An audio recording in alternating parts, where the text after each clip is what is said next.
जनयुद्ध दिवस र जनयुद्धको आज 27औं वार्षिकोत्सव हामी देशभरि मनाउँदैछौँ। हाम्रो पार्टीले र विभिन्न सङ्घ संस्थाले पनि आफ्नो ढङ्गले यो दिवस मनाइरहेका छन्। म यो ऐतिहासिक सन्दर्भमा सबभन्दा पहिला त देशमा एउटा क्रान्तिकारी परिवर्तनको निम्ति यो युद्धमा सहभागी भएर प्राणको आहुति दिने ती महान शहीदहरू, सबै बेपत्ता योद्धाहरू, त्यो ऐतिहासिक प्रक्रियामा घाइते भएका सबै घाइते अपाङ्ग कमरेडहरू, उहाँहरूका परिवार सबैलाई स्मरण गर्न चाहन्छु। शहीदहरूप्रति श्रद्धाञ्जली, बेपत्ता योद्धाहरूप्रति सम्मान, उहाँहरूका परिवारजनप्रति पनि पार्टीको तर्फबाट र मेरो तर्फबाट हार्दिक सम्मान व्यक्त गर्न चाहन्छु। नेपालको इतिहासमा जनयुद्धको भूमिका दूरगामी महत्त्वको थियो र छ भन्ने कुरा स्थापित भएको छ र आज देश सङ्घीय लोकतान्त्रिक गणतन्त्रको स्थितिमा छ। धर्मनिरपेक्षता र समावेशी समानुपातिक मान्यताबाट सञ्चालित छ। यो ऐतिहासिक र युगान्तकारी परिवर्तन ल्याउन जनयुद्धको भूमिका मुख्य थियो र निर्णायक थियो भन्ने कुरामा सायद दुई मत हुँदैन। मलाई विश्वास छ यो सबैले स्वीकार गरिसकेको विषय पनि हो। आज हामीले यो जनयुद्ध दिवस मनाउँदै गर्दा हामी सबैको दायित्व ती महान शहीदहरू, बेपत्ता योद्धाहरू, घाइते अपाङ्गहरू, उनीहरूको त्याग र बलिदानलाई सम्मान गर्नु र उनीहरूको बलिदान र आम नेपाली जनताको पहलकदमी र समर्थनबाट प्राप्त भएका उपलब्धिहरूको रक्षा गर्ने कुरामा केन्द्रित रहनुमा छ। यो पटक अझ विशेष रूपले जनयुद्धले र शान्ति सम्झौता, संविधान सभा र अनि सङ्घीय लोकतान्त्रिक गणतन्त्रले जसरी नेपालको राष्ट्रिय एकता कायम गर्न, सबै उत्पीडित वर्ग, जाति, क्षेत्र, लिङ्ग, समुदायको हक अधिकार र प्रतिनिधित्व सुनिश्चित गर्न जे भूमिका खेलेको थियो त्यसको रक्षा गर्ने दायित्व आज विशेष रूपले उपस्थित भएको छ। विभिन्न प्रतिक्रियावादी शक्तिहरू यो परिवर्तन उल्ट्याउन सकिन्छ कि, यो परिवर्तनको नेतृत्वलाई बदनाम गर्न सकिन्छ कि भनेर अहिले पनि लागिरहेका छन्। जो हिजो जनयुद्धलाई दमनै गरेर सक्न चाहने भनौँ या शान्ति सम्झौताका विरोधीहरू या संविधान सभाबाट सङ्घीय लोकतान्त्रिक गणतन्त्रको घोषणा गर्ने प्रक्रियाका विरोधी शक्तिहरू अहिले अलि बढी सल्बलाएको र यो परिवर्तनलाई बदनाम गर्न, यो परिवर्तनको नेतृत्व गर्ने पार्टी र नेताहरूलाई बदनाम गर्न लागिरहेको सन्दर्भमा अझ विशेष रूपले यो 27औं जनयुद्ध दिवसको मनाउनुको अर्थ छ, महत्त्व छ। म यस सन्दर्भमा हाम्रो पार्टीका सम्पूर्ण नेता कार्यकर्ताहरूलाई, हाम्रा सबै जनसङ्गठन र जनवर्गीय सङ्गठनका पङ्क्तिलाई, आम समर्थक, शुभचिन्तक, आम जनतालाई पनि म विशेष रूपले अपिल गर्न चाहन्छु कि हामी फेरि एकताबद्ध भएर सबै खाले प्रतिक्रियावादी षड्यन्त्रलाई परास्त गर्न अगाडि बढ्नु छ। र म यस सन्दर्भमा माओवादी जनयुद्धमा सहभागी भएका, माओवादीको पहिचान बनेका सबै नेता कार्यकर्ताहरू जो जहाँ भए पनि अहिले विभिन्न समूहमा विभाजित भएको स्थिति पक्कै पनि छँदैछ। म यस ऐतिहासिक सन्दर्भमा जनयुद्धका उपलब्धिको रक्षा गर्न, सङ्घीय लोकतान्त्रिक गणतन्त्रको रक्षा गर्न, शान्ति सम्झौताको मर्म र भावना अनुसार अगाडि बढ्नको निम्ति विशेष अपिल र अनुरोध गर्न चाहन्छु। हामी सबै एक ठाउँमा केन्द्रित भयौँ भने, जसरी हामी केन्द्रित भएर लड्दा यति ठुलो परिवर्तन सम्भव भएको थियो भने हामी फेरि एकचोटि केन्द्रित भयौँ, एकताबद्ध भयौँ भने मलाई विश्वास छ कसैले पनि यो परिवर्तनलाई कमजोर पार्न नसक्ने मात्रै होइन, हामी एक भयौँ भने यो परिवर्तनलाई अझ सुदृढ गर्न सकिन्छ, अझ चाहिँ संविधानलाई अझ परिमार्जन गर्न सकिन्छ र अझ जनपक्षीय बनाउन सकिन्छ, अझ लोकतान्त्रिक बनाउन सकिन्छ भन्ने मेरो विश्वास छ। त्यसकारण आजको विशेष परिस्थितिमा सबै माओवादी घटकहरू भनौँ, जो जहाँ हामी छौँ, देशका अगाडि उपस्थित समस्यालाई आत्मसात गरौँ, शहीदहरूका सपनालाई फेरि एकचोटि स्मरण गरौँ, बेपत्ता योद्धाको त्याग तपस्यालाई स्मरण गरौँ, घाइते अपाङ्गहरूका मर्मलाई हामीले आत्मसात गरौँ र एकताबद्ध हौँ। मलाई लाग्छ 27औं जनयुद्ध दिवस मनाउनुको सबभन्दा ठुलो अर्थ, महत्त्व र औचित्य यसैमा हुनेछ। यही अपिल म आम नेपाली जनतालाई गर्न चाहन्छु र देशभित्र उसकसकोमा तपाईलाई हार्दिक स्वागत छ। म निर्दोष नेपालको। तपाईँ हामीलाई 89.4 मेगाहर्जमा काठमाडौँ उपत्यका सहित देशभरका 25 जिल्लाभर एकसाथ र इन्टरनेट अनलाइनमा www.imirmiri.com मार्फत विश्वभर सुनिरहनु भएको छ। माओवादीले 2052 सालमा सुरु गरेको सशस्त्र सङ्घर्ष 10 वर्षपछि शान्ति प्रक्रिया मार्फत मूलधारको राजनीतिमा समाहित भएको दशक भएको छ। माओवादीले त्यति बेला चलाएको सशस्त्र सङ्घर्षका सकारात्मक नकारात्मक पाटामाथि भने अहिले पनि बहस हुने गरेको छ। अझ सशस्त्र सङ्घर्ष सुरु भएको दिन फागुन 1 का बेला तत्कालीन विद्रोहमा संलग्न नेता, कार्यकर्ता र पीडित व्यक्तिले फरक फरक व्याख्या गरेका छन्। त्यसैले आज पनि सशस्त्र सङ्घर्षका लागि गौरवको विरासत बनेको छ भने कसैका लागि पश्चातापको अध्याय। यसै विषयमा माओवादी सङ्घर्षको यो 27 वर्षीय कथाभित्रका कति सपनाहरू विसर्जन भए र कति सपनाहरूले आफ्नो गन्तव्य र औचित्य भेटे र समसामयिक देशको परिस्थितिका बारेमा कुराकानी गर्ने चमर्को गरेका छौँ। आज हामीसँग हुनुहुन्छ नेकपा क्रान्तिकारी माओवादीका महासचिव मोहन वैद्य किरण। वैद्यजी, स्वागत छ यहाँलाई कार्यक्रम दोष कसकोमा। धन्यवाद। सन्चै हुनुहुन्छ? ठिक छ। अब आज त फागुन 1 जनयुद्ध दिवस, माओवादीले सशस्त्र सङ्घर्ष सुरु गरेको पनि 27 वर्ष पुरा भएको छ। यो शान्ति प्रक्रियाबाट गणतन्त्र, सङ्घीयता लगायतका राजनीतिक उद्देश्य पुरा भए पनि सर्वहाराको अवस्था अझै उस्तै हुँदै दोषी चाहिँ कसलाई देख्नुहुन्छ? यताबाट कार्यक्रमको सुरुवात गरौँ न।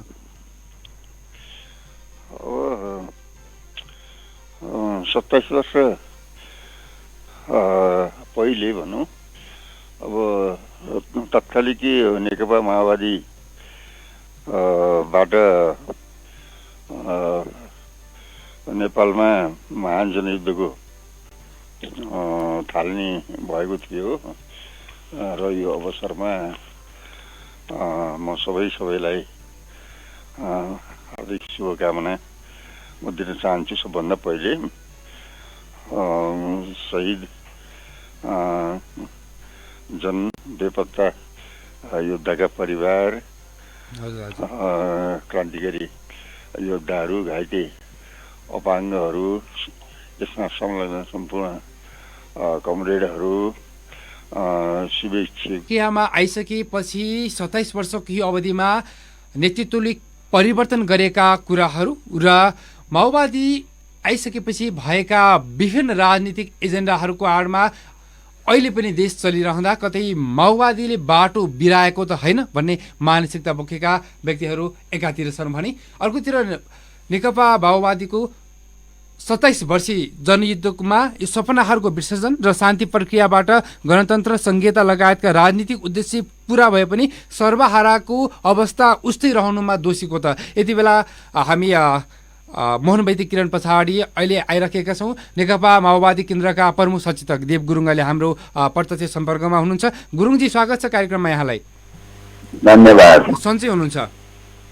ठिकै छु। आज फागुन 1 जनयुद्ध दिवसको तपाईँलाई शुभकामना छ। धन्यवाद। मेरो तर्फबाट पनि जनयुद्ध दिवसको उपलक्ष्यमा सबैमा तपाईँको रेडियो मिरमिरे मार्फत सबैमा हार्दिक शुभकामना व्यक्त गर्न चाहन्छु। गुरुङजी, माओवादी सङ्घर्षको आज 27 वर्ष पुरा भएको छ।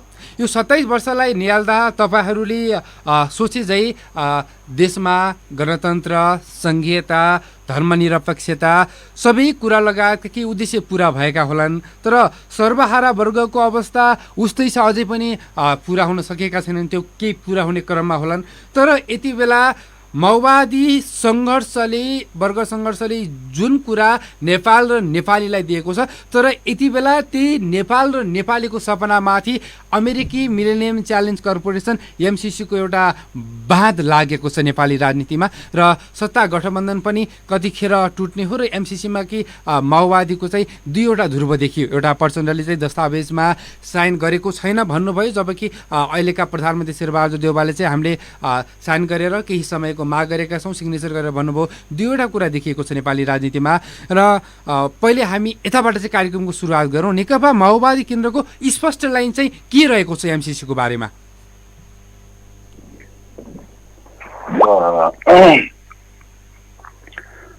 अब जनयुद्धको 27औं वर्षगाँठको सन्दर्भमा भन्नुपर्दाखेरि जनयुद्धले लिएका लक्ष्यहरू मुख्यतः दुईटा लक्ष्य पूरा गर्न खोजेको हो।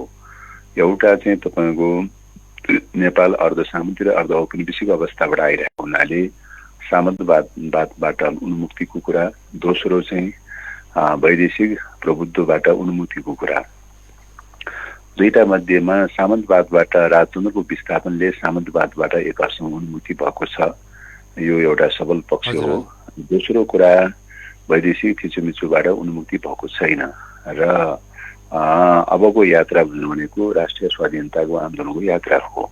राष्ट्रिय स्वाधीनताको आन्दोलनको यात्रा पुरा गरेर मात्रै समाजवादी क्रान्तिको पूर्व तयारी गर्न सकिन्छ। त्यस कारणले गर्दाखेरि अहिलेको यात्रा भनेको राष्ट्रिय स्वाधीनताको यात्रा हो। अहिलेको साम्राज्यवादको युगमा साम्राज्यवादको विरुद्धमा राष्ट्रिय मुक्ति आन्दोलन नै अहिलेको प्रमुख आन्दोलनको धार हो। त्यस कारणले यही रूपले अगाडि बढिरहेको अवस्थामा जो एमसिसीको इस्यु अगाडि आएको छ, यो स्वाभाविक ढङ्गले यो अहिलेको युगमा उत्पीडित राष्ट्रहरू र विश्व साम्राज्यवादको बीचमा टकराव अनिवार्य शर्त हो, वर्ग सङ्घर्षको अनिवार्य कडी हो। अहिलेको वर्ग सङ्घर्षको मूल कडी भनेको नै राष्ट्रिय स्वाधीनताको आन्दोलन हो। यही वर्ग सङ्घर्षको कडी अनुसार स्वाभाविक ढङ्गले चाहिँ एमसिसीको इस्युमा टकराव परेको चाहिँ छ। एमसिसीको समर्थन र त्यसको विरोधको प्रश्नमा चाहिँ टकराव परेको छ। यो वर्ग सङ्घर्षको राष्ट्रिय स्वाधीनताको आन्दोलनको चाहिँ यो अनिवार्य पक्ष हो। चाहिँ यो नेपाली कम्युनिस्ट आन्दोलनको सन्दर्भमा, विश्व कम्युनिस्ट आन्दोलनको सन्दर्भमा, राष्ट्रिय मुक्ति आन्दोलनको यात्राको सन्दर्भमा यो टकराव पर्न स्वाभाविक प्रक्रिया हो। यो वर्ग सङ्घर्षको चाहिँ उपज हो। यो चाहिँ अहिलेको सन्दर्भको वर्ग सङ्घर्षको उपज हो। त्यसो भएको हुनाले चाहिँ त्यही रूपमा हामीले लिनुपर्छ र चाहिँ यो चाहिँ राष्ट्रिय स्वाधीनतालाई कुण्ठित गर्ने प्रकारका असमान शर्तहरू थोपारेर नेपाललाई चाहिँ फेरि पनि नयाँ ढङ्गले कोलोनाइजेसन गर्ने अथवा औपनिवेशीकरण गर्ने खालको जो प्रवृत्तिहरू जो देखिरहेको छ, त्यसको विरुद्धको सङ्घर्षको प्रश्न हो, त्यसको विरुद्धको आन्दोलनको प्रश्न हो, स्वाधीनताको आन्दोलनको प्रश्न हो।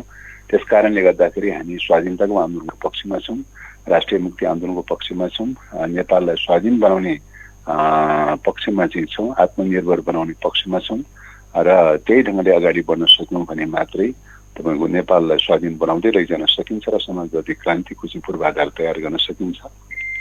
अन्यथा चाहिँ विदेशी त्यस प्रकारका परियोजनाहरू थोपर्दै जाँदाखेरि, विभिन्न असमान सन्धि सम्झौताहरू थोपर्दै जाँदाखेरि चाहिँ नेपाल झन्झनै चाहिँ तपाईँको औपनिवेशीकरणको दिशामा जान्छ। औपनिवेशीकरणको दिशामा मात्रै होइन, नेपालको स्वाधीनता नै टोटली समाप्त हुने दिशामा जान्छ। द्वन्द्वग्रस्त क्षेत्र बनेर नेपालको स्वाधीनता नै समाप्त हुने दिशामा जान्छ। त्यस कारणले गर्दाखेरि चाहिँ नेपाललाई स्वाधीन बनाउने कि परनिर्भर बनाउने भन्ने प्रकारको दो बाटोमा उभिएको अवस्था हो। त्यस कारणले गर्दाखेरि नेपाली जनताले स्वाधीनताको पक्षमा, आत्मनिर्भरताको पक्षमा, असमान सन्धि सम्झौताहरूको विपक्षमा जुन ढङ्गले अभिमत प्रकट गरिरहेको छ र नेपाली जनताको साथमा छ नेकपा माओवादी केन्द्र पनि। नेकपा माओवादी केन्द्रले स्वाधीनताको पक्षमा आन्दोलन गरिरहेको छ। यद्यपि यतिखेर सदनमा, सरकारमा सबैतिर रहेको हुनाले चाहिँ एउटा तपाईँको कूटनीतिक सङ्घर्षको प्रक्रियालाई पनि अवलम्बन गर्नुपर्ने अवस्था भएको हुनाले, कूटनीतिक ढङ्गले पनि हामीले सङ्घर्ष गरिरहेको अवस्था भएको हुनाले कूटनीतिक प्रकारका भाषा शैलीहरू प्रयोग गर्ने कुरा आफ्नो ठाउँमा चाहिँ छ। टोटलमा के हो त भन्दाखेरि स्वाधीनताको आन्दोलनको पक्षमा छौँ, त्यही रूपले लागिरहेका चाहिँ छौँ। त्यो त अहिले गुरुङजी, माओवादी वर्ग सङ्घर्षको 27 वर्ष पनि पुरा भएको छ आज त, विशेष गरेर दिवस र सँगसँगै मैले यो कुरा चाहिँ किन अहिले दोहोऱ्याइराखेको छु भनेपछि नेपालको इतिहासमा जनयुद्धको भूमिका र प्रचण्डको दूरगामी महत्त्वले गर्दा अहिले जति पनि संहिता, गणतन्त्र, धर्मनिरपेक्षता छ त्यो माओवादीले दिएको उपज हो भन्दा चाहिँ फरक नपर्ला मेरो भाषामा पनि। र नेपालको इतिहासमा जनयुद्धको दूरगामी महत्त्व रहेको इतिहासमा चाहिँ अहिले 27औं जनयुद्ध दिवसमा आइपुग्दाखेरि नेपाल को राजनीतिक र सामाजिक परिवर्तनको इतिहासमा र यो मुक्तिका रूपमा स्थापित भइसकेको छ त अझै, अथवा तपाईँहरूले भने जस्तै देश र सपना, तपाईँहरूले देखाएका सपना र तपाईँहरूले बुनाएका सपना के सर्वहारा वर्गसम्म पुग्न सकेको जस्तो लाग्छ तपाईँलाई, अथवा के बाँकी छ जस्तो लाग्छ? मैले अघि पनि भने के अरे नेपाल दुईटा उत्पीडनबाट मुक्तिको जरुरी छ भनेर भन्यौँ। हजुर हजुर। सामन्तवादी राजतन्त्रको विस्थापनले सामन्तवादबाट एक हदसम्म उन्मुक्ति भएको छ र सामन्ती उत्पादन सम्बन्धका जराहरू यद्यपि कतिपय जराहरू बाँकी होला, तर पनि त्यसको मूल स्वरूप चाहिँ राजनैतिक स्वरूप चाहिँ समाप्त भएको छ। अहिले जमिनदारी प्रथाबाट किसानहरूलाई बेरोजगारी गर्दै उत्पीडन गर्ने प्रकारको प्रणालीहरू अहिले कमजोर भएर गएको छ र अहिलेको समस्या भनेको एकाधिकारवाद पुँजीवादले सम्पूर्ण उत्पादनका साधन र स्रोत लगायतका चाहिँ प्राकृतिक स्रोतहरू, जमिन लगायतका प्राकृतिक स्रोत साधनहरू नियन्त्रणमा लिएर तपाईँको चाहिँ के अरे उत्पादनबाट विस्थापित गर्दै लगेर कृषि उत्पादन, औद्योगिक उत्पादनबाट विस्थापित गर्दै लगेर चाहिँ तपाईँको उत्पादनका साधन र स्रोत जति बहुराष्ट्रिय कम्पनी हातमा, यहाँको नेपाली जनता जति चाहिँ तपाईँको उत्पादनको साधन र स्रोतबाट वञ्चित गराएर बेरोजगार बनाएर सारा युवाहरू विदेश लखेट्ने खालको अवस्थामा छ। यो भनेको एकाधिकार दलाल पुँजीवादको उत्पीडनको उपज हो। त्यस कारणले गर्दाखेरि एकाधिकार दलाल पुँजीवादको प्रभुत्व रहँदासम्म किसानको हित पनि हुन सक्दैन, मजदुरको हित पनि हुन सक्दैन, कुनै पनि श्रमजीवी वर्गको हित पनि हुन सक्दैन। त्यसो भएको हुनाले चाहिँ यहाँ चाहिँ हामीले आर्थिक रूपले जुन खालको परनिर्भरताको अवस्था छ त्यो भनेको चाहिँ तपाईँको सामन्तवादको उपज भन्दा पनि त्यो भनेको एकाधिकार दलाल पुँजीवादको उपज हो अथवा विदेशी प्रभुत्वको उपज हो, विदेशी एक प्रकारको अर्ध उपनिवेशको उपज हो। त्यो चाहिँ त्यसो भएको हुनाले त्यसले गर्दाखेरि नेपालको चाहिँ तपाईँको आफ्नो सार्वभौमाधिकार प्राप्त गर्न सकेको छैन, उत्पादनको साधन र स्रोतमाथि आफ्नो स्वामित्व कायम राख्न सकेको छैन। सामन्तवादले तपाईँको सामन्तवाद भनेको खास गरिकन सामन्तवाद र किसानहरूको बिचको कन्ट्राडिक्सन हो। सामन्तवादी उत्पादन सम्बन्धको उपजको रूपमा किसानहरू प्रताडित हुनुपर्ने अवस्था हो, तर अहिले चाहिँ त्यो जमिनहरू सामन्तवादको स्वामित्वमा भन्दा पनि चाहिँ बढीभन्दा बढी बहुराष्ट्रिय कम्पनीहरूको स्वामित्वमा गएको छ, उनीहरूको एकाधिपत्यतामा गएको छ। त्यस कारणले गर्दाखेरि अर्को कुरा सामन्तवादले चाहिँ नियन्त्रण गर्न खोजेको भनेको प्रेस स्वतन्त्रता, वाक स्वतन्त्रता, संगठन गर्न पाउने स्वतन्त्रता, अभिव्यक्ति स्वतन्त्रता आदि कुण्ठित गरेको अवस्था हो र ती कुराहरू अहिले एक हदसम्म प्राप्त भएको छ। प्रेस स्वतन्त्रता, वाक स्वतन्त्रता, संगठन गर्ने स्वतन्त्रता लगायतका चाहिँ तपाईँको जे जस्ता चाहिँ पुँजीवादी अधिकारहरू हुन् र के अरे जो सामन्तवादले नियन्त्रण गरिरहेका पुँजीवादी अधिकारहरू छन्, ती अधिकारहरू निश्चित रूपले एक हदसम्म प्राप्त भएको चाहिँ छ।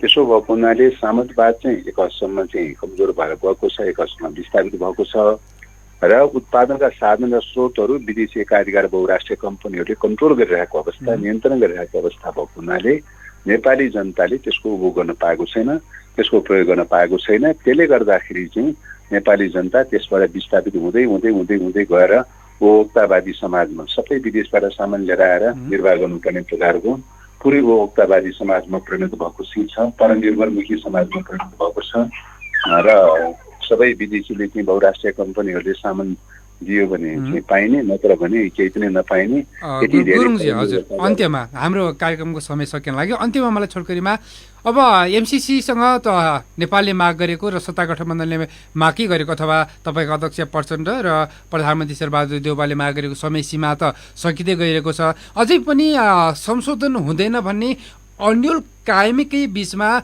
एमसिसीले संशोधन हामी गर्न सक्दैनौँ, हुन सक्दैन भनिसक्यो। त्यसो भए अनुदान फिर्ता हुन्छ अथवा सभामुखले नै एमसिसी टेबल गर्न तयार नभए अथवा तपाईँहरूको प्रेसर छ यता सभामुखलाई बाहिर एउटा कुरा छ, अथवा एमसिसीमा चाहिँ अब सभामुख अग्निप्रसाद सापकोटालाई महाअभियोग लगाउने कुनै अवधारणा छ अथवा के हुन्छ अन्त्यमा छोटकरीमा?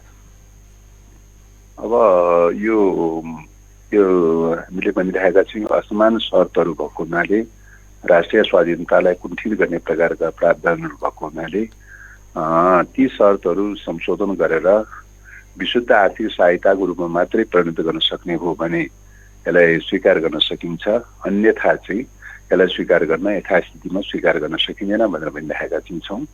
र त्यो कुरा अहिलेसम्म गत वर्ष ओली सरकारले पनि सदनमा टेबल गर्न पटक प्रयास गरेकै हो।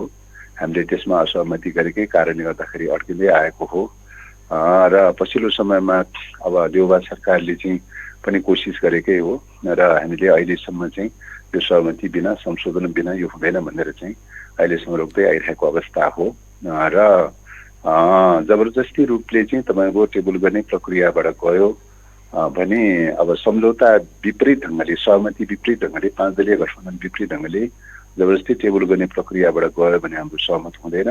स्वाभाविक ढङ्गले चाहिँ हाम्रो गठबन्धन तोडेर चाहिँ तपाईँको टेबल गर्ने कुरा हो। सरकार भनेको गठबन्धनको सरकार हो, कोलिसनको सरकार हो र गठबन्धनको चाहिँ सहमति बिना तोडेर चाहिँ तपाईँको टेबल गर्ने प्रक्रियामा गयो भने हामीले स्वाभाविक ढङ्गले चाहिँ गठबन्धन छोड्नुपर्ने हुन्छ। गठबन्धन छोड्दाखेरिको अवस्थामा सरकार अल्पुन पर्छ। सरकार अल्पुन परिसकेपछि चाहिँ तपाईँको चाहिँ कुनै पनि प्रकारको एजेन्डा लिएर जाने कुरा हुँदैन सदनमा। पक्कै पनि गुरुजी हाम्रो हजुर कार्यक्रमको निर्धारित समय हजुर विश्वासको मत लिन तपाईँको चाहिँ सदनबाट विश्वासको मत जानुपर्छ। सरकारले चाहिँ विश्वासको मत प्रधानमन्त्रीले विश्वासको मत लिनुपर्छ।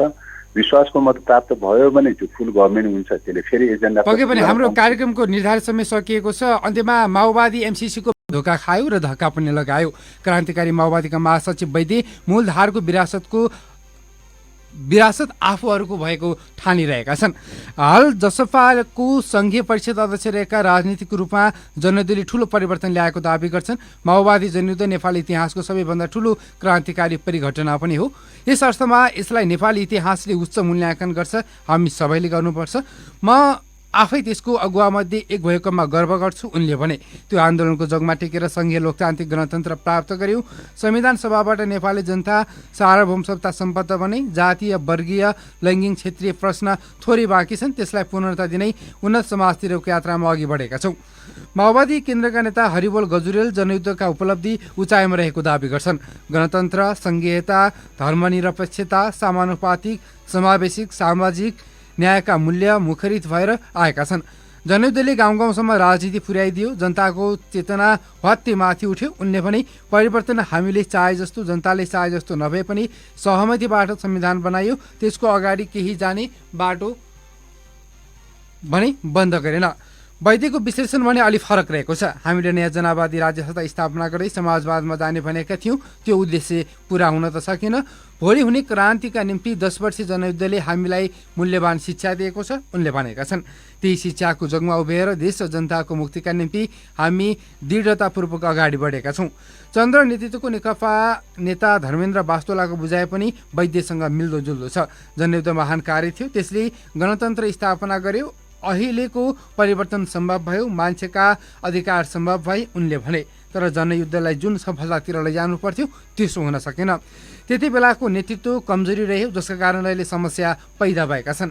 एकातिर तल्ला तहका कार्यकर्ता पीडा र दुःखका कथाका चाङछन्, अर्कातिर त्यही सङ्घर्षको बलमा उदाएको माओवादी नेतृत्व सत्तालाई राजनीतिको मैदानमा सधैँ अगाडि रहेको छ। सङ्घर्षलाई सत्ताको भलाङ बनाएको आरोप मूल नेतृत्वमाथि लाग्ने गरेको छ। खास गरेर प्रचण्डले दोहोरो कुरा गरे, त्यसले कार्यकर्ता अल्मली र विप्लवजीहरू विद्रोही भए भन्दै प्रचण्डले कहिले एमालेपछि त कहिले कसोपछि लागेर आफ्नो शक्ति आर्जन गर्ने संसदीय खेलमा रमाए भट्टराईले भनेका छन्। मल लगायतका मान्छे यस उपलब्धिको जग टेकेर नयाँ ढङ्गले समाजवादी दिशामा अगाडि बढौँ भनेर वैकल्पिक शक्ति निर्माणमा छौँ। मुख्य नेतृत्वमा विचारको प्रष्टता नहुँदा दुःखद घटना हुँदो रहेछ। माओवादीका नेता गजुरेलले पनि शान्ति प्रक्रियामा आएपछि पार्टीको लाइन स्पष्ट नहुँदा समस्या पैदा भएको ठान्छन्। जनयुद्धभरि हाम्रो लाइनमा स्पष्टता थियो, हामी सफलता हासिल गर्दैथ्यौँ। शान्ति प्रक्रियापछि लाइनमा स्पष्टता नहुँदा समस्या पैदा भयो उनले भने। यो कुरा अध्यक्ष प्रचण्डले 8औं महाधिवेशनबाट स्पष्ट रूपमा राख्नुभएको छ। उहाँले गल्ती आफै गर्नुभएको छ। माओवादीले पटक पटक सत्ताको नेतृत्व गरे पनि शान्ति प्रक्रियाले पूर्णता पाएको छैन। सत्य निरूपण तथा मेलमिलाप आयोग र बेपत्ता व्यक्ति छानबिन आयोगले काम टुङ्ग्याएका छैनन्। शान्ति प्रक्रियाको अपूर्णता नेपाली सत्ता राजनीतिमा महत्त्वपूर्ण मुद्दा बनिरहेको छ। दाहाल आफैले पनि यसमा कम चासो राखेको आरोप छ। माओवादीले सशस्त्र सङ्घर्ष थाल्दा शेरबहादुर देउवा प्रधानमन्त्री थिए र अहिले पनि उनै प्रधानमन्त्री छन्। सत्य निरूपण तथा मेलमिलाप आयोग शान्ति प्रक्रियाको अभिन्न अङ्ग हो। त्यो माओवादीको मात्रै जिम्मेवारी होइन, त्यसमा हस्ताक्षरकर्ता 7 दल र 7 दलका तर्फबाट तत्कालीन प्रधानमन्त्री गिरिजाप्रसाद कोइराला, पूर्व प्रधानमन्त्री समेत रहेका भट्टराईले भनेका छन्। सबैले यसको स्वामित्व लिएर चाँडो पुरा गर्नुपर्छ। शहीद, बेपत्ता, घाइते योद्धाप्रति ठूलो अपमान भइराखेको छ। सशस्त्र सङ्घर्षमा राज्य र विद्रोही पक्षबाट परिवारका सदस्य गुमाएका र अङ्गभङ्ग भएका व्यक्तिका आफ्नै आफ्नै कथा व्यथा छन्। अन्य राजनीतिक दलले माओवादीसँग सत्ता वा चुनावी गठबन्धन हुँदा सशस्त्र सङ्घर्षलाई हेर्ने दृष्टिकोणमा माओवादीसँग सङ्घर्षको नीति लिएका बेला आकाश जमिनको फरक हुने गरेको छ। एमाले एकता गर्दा एकता भङ्गपछि माओवादीका विषयमा लिएको नीति यसैको एउटा उदाहरण हो। आरोप प्रत्यारोप बीच सबै धाराका माओवादी नेताहरू भने क्रान्तिकारी वामपन्थी शक्तिहरूको एकतामा जोड दिँदै आएका छन्। तर उनीहरू बीचको एकतामा कहिले विचार त कहिले नेतृत्व टक्राव बाधक बनिरहेको छ। वैद्यको बुझाइमा यति बेला नेपाली क्रान्तिले धक्का खाएको छ, तर क्रान्तिको प्रक्रियामा रोकिएको छैन। उनी थप्छन्, नेपालमा संसदीय व्यवस्था र त्यसका प्रमुख 3वटै अङ्ग व्यवस्थापिका, कार्यपालिका तथा न्यायपालिका अस्तव्यस्त रहेका छन्। देशको आर्थिक अवस्था झन्झन जर्जर र सङ्कटग्रस्त हुँदै गएको छ। लोकतान्त्रिक र संशोधनवादी कम्युनिस्ट पार्टीहरू सबै असफल साबित भएका छन्। यसले नेपालमा नयाँ जनवादी क्रान्ति अनिवार्य आवश्यकता बन्न गएको स्पष्ट गर्दछ। झन्डै 3 दशक अगाडि माओवादी पार्टी जन्मिएको हो। दाहालले नेतृत्व गरेको नेकपा मसाल, सर्वहारा श्रमिक सङ्गठन, नेकपा चौम र नेकपा विद्रोही मसालका बीच पार्टी एकता भएसँगै 2048मा चितवनको माडीमा एकता 6औं महाधिवेशन भएको थियो। त्यति बेला नयाँ पार्टीको नाम नेकपा एकता केन्द्र राखियो। महाधिवेशनमा दाहालले गाउँले सहर घेर्ने दीर्घकालीन जनयुद्धमा जाने गरी तयारी लाने प्रस्ताव राखेका थिए। महाधिवेशनमा निर्मल लामा, नारायण काजी श्रेष्ठ, रूपलाल विश्वकर्मा र श्याम श्रेष्ठले भिन्दा भिन्दै राजनीतिक प्रस्ताव पेश गरेका थिए। लामाले पार्टी खुला गर्नुपर्ने, दर्ता गर्नुपर्ने, पार्टीलाई वैधानिक आन्दोलनमा मात्र लगाउने र जनआन्दोलनको विकास गरी सशस्त्र विद्रोह गरेर एकैपटक काठमाडौँ कब्जा गर्ने प्रस्ताव अघि सारेका थिए। श्रेष्ठले गाउँबाट सहर घेर्ने, गाउँमा मात्र ध्यान दिने, जनयुद्ध भन्ने मात्र राजनीतिक दिशा किटान नगर्ने र अध्ययन गर्दै नजाने प्रस्ताव ल्याएका थिए। महाधिवेशनमा दाहालले पेश गरेको राजनीतिक प्रस्ताव बहुमतले पारित भयो। उनको प्रस्तावमा पार्टीको पथप्रदर्शक सिद्धान्त मार्क्सवाद, लेनिनवाद, माओवाद बनाउने, नयाँ जनवादी क्रान्ति आधार इलाका र स्थानीय सत्तासहितको दीर्घकालीन जनयुद्धमा जाने, पार्टी भूमिगत हुने, सेना निर्माण गर्ने प्रस्ताव रहेको थियो। नयाँ जनवादी गणतन्त्रको कार्यक्रम स्वीकार गर्दै माओवादीले पदावली र दीर्घकालीन जनयुद्धको कार्यदिशा पारित गरियो। तर एकीकृत पार्टीमा विवाद भयो। 2051को अन्त्यतिर नेकपा एकता केन्द्रमा दाहाल नेतृत्वधारको केन्द्रीय समितिको तेस्रो विस्तारित बैठक बस्यो। बैठकमा नेपाली जनवादी क्रान्तिको राजनीति तथा फौजी कार्यदिशा पारित भयो। बैठकले नेकपापछि कोष्ठमा राखिएको एकता केन्द्र हटाई सो ठाउँमा माओवादी राख्ने निर्णय गर्यो। अर्को वर्ष 2052 फागुन 1मा दाहालको नेतृत्वमा सङ्घर्ष सुरु भयो। विभिन्न कालखण्डमा माओवादीको नीति बदलियो, कार्यक्रम बदलियो र सङ्घर्षको स्वरूप फेरियो। एमालेको एकता 3 वर्षीय अधिवेशन बाहेक नाम र नेतृत्वमा भने फेरबदल कहिले आएन।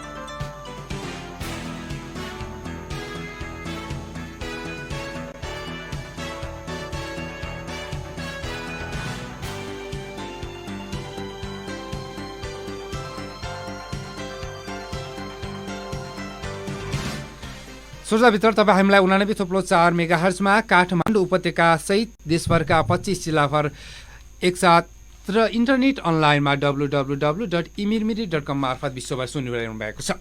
हामी कार्यक्रममा आर्थिक, राजनीतिक, सामाजिक र समसामयिक विषयवस्तुमाथि कुराकानी गर्दै आइराखेका छौँ। आज माओवादी वर्ग सङ्घर्षको 27 वर्ष पूरा भएको छ। सपनाहरूको विसर्जन, शान्ति प्रक्रियाबाट गणतन्त्र, संघीयता लगायत राजनीतिक उद्देश्य पूरा भए पनि सर्वहाराको अवस्था भने उस्तै रहेको छ। माओवादी शान्ति प्रक्रियामा आइसकेपछि 27 वर्षको यो अवधिमा नेतृत्वले परिवर्तन गरेका कुराहरू र माओवादी आइसकेपछि भएका विभिन्न राजनीतिक एजेन्डाहरूको आडमा अहिले पनि देश चलिरहँदा कतै माओवादीले बाटो बिराएको त होइन भन्ने मानसिकता बोकेका व्यक्तिहरू एकातिर छन् भने अर्कोतिर नेकपा माओवादीको 27 वर्षीय जनयुद्धमा यो सपनाहरूको विसर्जन र शान्ति प्रक्रियाबाट गणतन्त्र संहिता लगायतका राजनीतिक उद्देश्य पूरा भए पनि सर्वहाराको अवस्था उस्तै रहनुमा दोषीको त यति बेला हामी मोहन वैदिक किरण पछाडि अहिले आइराखेका छौँ। नेकपा माओवादी केन्द्रका प्रमुख सचेतक देव गुरुङले हाम्रो प्रत्यक्ष सम्पर्कमा हुनुहुन्छ। गुरुङजी, स्वागत छ कार्यक्रममा यहाँलाई। धन्यवाद। सन्चै हुनुहुन्छ? ठिकै छु। आज फागुन 1 जनयुद्ध दिवसको तपाईँलाई शुभकामना छ। धन्यवाद। मेरो तर्फबाट पनि जनयुद्ध दिवसको उपलक्ष्यमा सबैमा तपाईँको रेडियो मिरमिरे मार्फत सबैमा हार्दिक शुभकामना व्यक्त गर्न चाहन्छु। गुरुङजी, माओवादी सङ्घर्षको आज 27 वर्ष पुरा भएको छ। यो 27 वर्षलाई निहाल्दा तपाईँहरूले सोचे झै देशमा गणतन्त्र, संघीयता, धर्मनिरपेक्षता सबै कुरा लगायतका केही उद्देश्य पुरा भएका होलान्, तर सर्वहारा वर्गको अवस्था उस्तै छ, अझै पनि पुरा हुन सकेका छैनन्। त्यो केही पुरा हुने क्रममा होलान्। तर यति बेला माओवादी सङ्घर्षले, वर्ग सङ्घर्षले जुन कुरा नेपाल र नेपालीलाई दिएको छ, तर यति बेला त्यही नेपाल र नेपालीको सपनामाथि अमेरिकी मिलेनियम च्यालेन्ज कर्पोरेसन एमसिसीको एउटा बाँध लागेको छ नेपाली राजनीतिमा, र सत्ता गठबन्धन पनि कतिखेर टुट्ने हो। र एमसिसीमा कि माओवादीको चाहिँ दुईवटा ध्रुव देखियो। एउटा प्रचण्डले चाहिँ दस्तावेजमा साइन गरेको छैन भन्नुभयो, जबकि अहिलेका प्रधानमन्त्री शेरबहादुर देउवाले चाहिँ हामीले साइन गरेर केही समयको माग गरेका छौँ, सिग्नेचर गरेर भन्नुभयो। दुईवटा कुरा देखिएको छ नेपाली राजनीतिमा। र पहिले हामी यताबाट चाहिँ कार्यक्रमको सुरुवात गरौँ। नेकपा माओवादी केन्द्रको स्पष्ट लाइन चाहिँ के रहेको छ एमसिसीको बारेमा?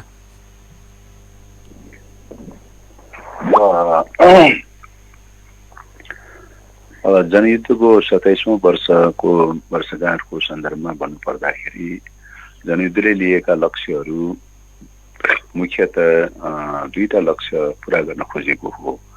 एउटा चाहिँ तपाईँको नेपाल अर्धसामन्ती र अर्ध औपनिवेशिक अवस्थाबाट आइरहेको हुनाले सामन्तवादबाट उन्मुक्तिको कुरा, दोस्रो चाहिँ वैदेशिक प्रभुत्वबाट उन्मुक्तिको कुरा।